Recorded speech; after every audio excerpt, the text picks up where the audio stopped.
There's a few people in this world that can just pull off a signature iconic look. Like, you don't even need to see them, you just need to see that one thing that's their signature thing, and you already know who the person is. And this type of thing can come in a few different ways. You've got Steve Jobs, who wore the same thing every single day. If you saw a black turtleneck and some light wash dad jeans, you immediately think of Steve Jobs. Or you can go another route like Anna Wintour, who has the iconic bob hairstyle. You could see an outline of that bob and you know that it's Anna Wintour. Or you could think of the band Kiss. That black and white makeup is one of a kind. And I guess for me, you could say that it's my mustache, but I mean, I just look like generic white guy number 4, so like, who doesn't generally kind of look like this? And so that got me thinking, if I had my own signature something, what would it be? Because I know I can't wear the same thing every single day, but I think I have an idea. I should probably mention that if this video is going live, that means everything assumedly worked out. So you can go to thatwasmadebymaddie.com right now and get them, but I haven't done that yet. So let me go actually do that.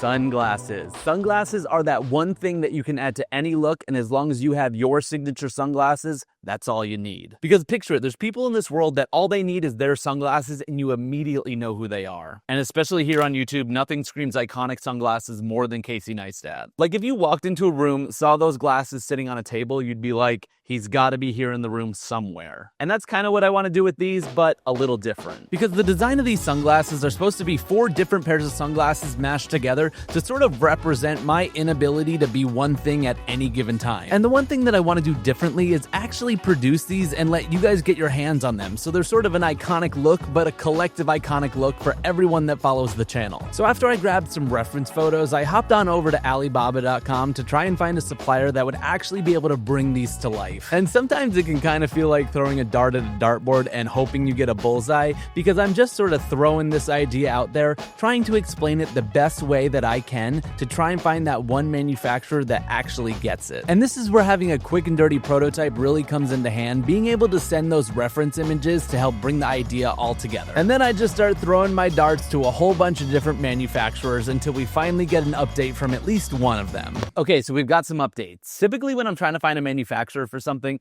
I usually just go with my gut because I'm always doing like left field ideas. So I go with the one that simply understands what I'm trying to accomplish, and then I just slowly peg away at things until I get what I'm looking for. So there's one manufacturer that I think I'm gonna go with sent me a whole bunch of different photos of sunglass colors that I can go with. And that way I compare together which ones are gonna work best for our design. I want the front to be like super polarizing, so I definitely want it to be dark on one side and clear on the other side. I also wanna make sure that the 2 frames look completely different. I want this side to be a little bit more round, and I want this side to be a little bit more boxy. I also wanna make sure that the 2 arms look completely different, so maybe this one back here is super skinny, and then maybe this one is fatter, and then there's some sort of like design elements that tell them apart.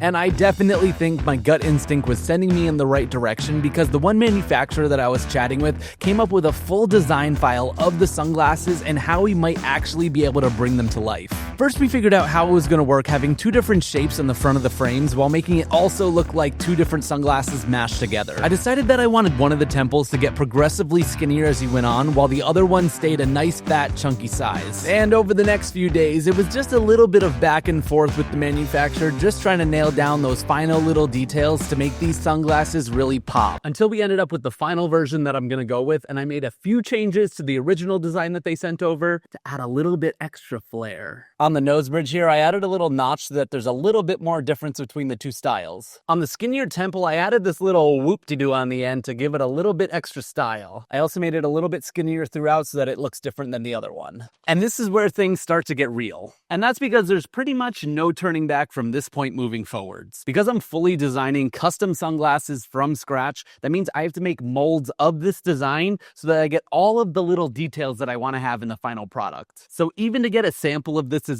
before we go into full mass production, I have to put that upfront money up for the molds to be made so that they can actually make the sample. Then if there's any issues with the design once I actually see the product in my hand, I have to then pay to reopen the molds to change them for whatever changes I want. So that's why I have like fingers crossed that this is what we're gonna go for, because it's not cheap. I had to mull things over a little bit for a few days, but I finally decided that this design was exactly what I was seeing in my head when I wanted to build these, so I sent off the payment and got those samples in production. And while I was playing the waiting game, I decided I was gonna make myself useful and work on a few of the other minor details that these sunglasses were gonna need. So the very first thing on the agenda was to create a carrying case that these little Frankenstein frames were gonna come with. So I grabbed some black heat transfer vinyl and I loaded that into my Cricut Maker so that I could cut out the Matty logo super small and iron it to this white piece of fabric. Then I laid out that black grid stop nylon fabric that I had and, roughly eyeball measured it to the sunglass size. I started by sewing a drawstring in the top so that you could open and close it, and then I just folded it over with that little logo on the inside and made a nice little tube that this would fit inside. And just like that, we now have the perfect little carrying case for these frames.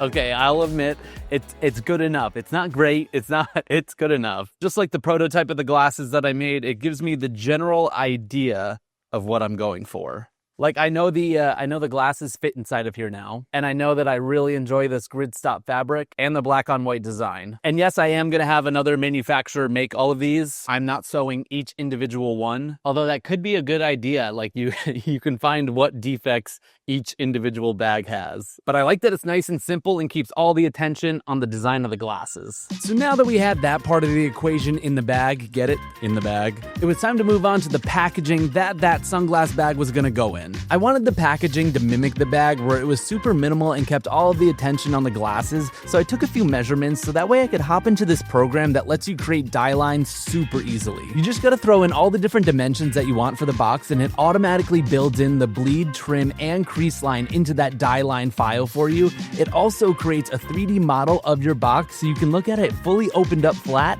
as well as closed, and since it's 3D, you can rotate it around and see how it's gonna look. Now I just needed to import that die line into Adobe Illustrator so I could work on the actual design of what this box was gonna look like. Like the two prototypes that we've already made, I'm sort of doing a roundabout method to bring this little box to life. So I'm starting out by printing a giant sticker of the design with those die lines already cut out. So that way when I go to take it off of the printers and I start weeding out all of the different sticker material that we aren't gonna be using, I would be left with just the box die line. And that way I could slap our giant sticker onto this classic white poster board, and after doing a little bit of cutting and a little bit of origami, we had a good enough box to get this done. Quick and dirty prototype completed. It, again, just gives us the idea of what this could look like. Staying along the theme of the carrying case, just super minimal and black does the trick. And the glasses themselves should easily fit right inside.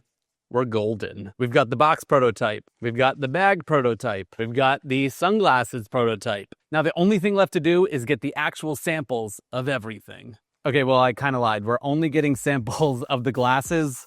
These, I don't think I need samples of. We're just gonna put them into production.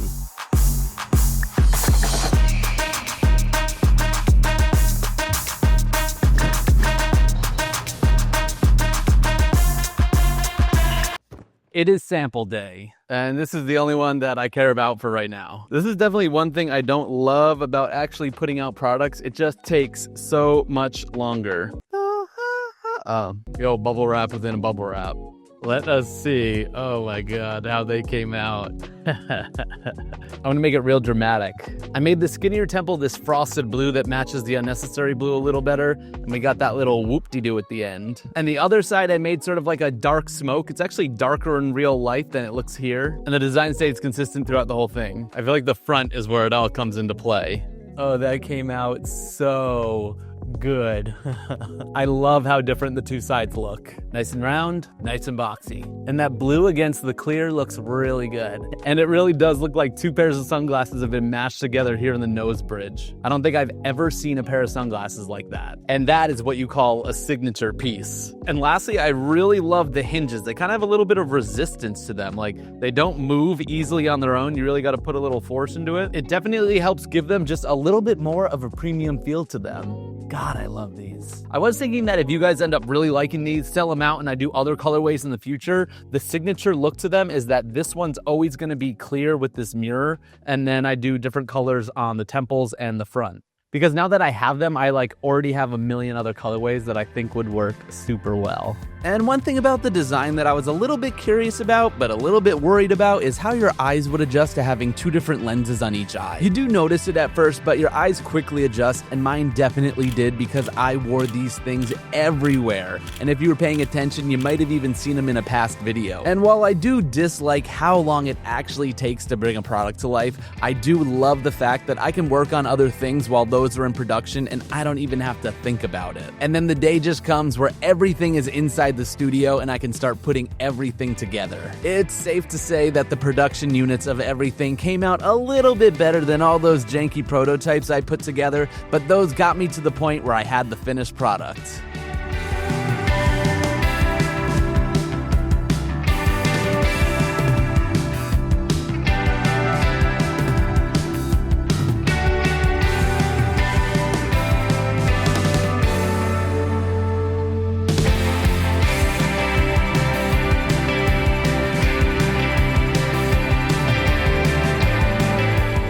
And here they are, the very first production run, ready to go out the door Frankenstein frames. Who's gonna be the very first person to get them?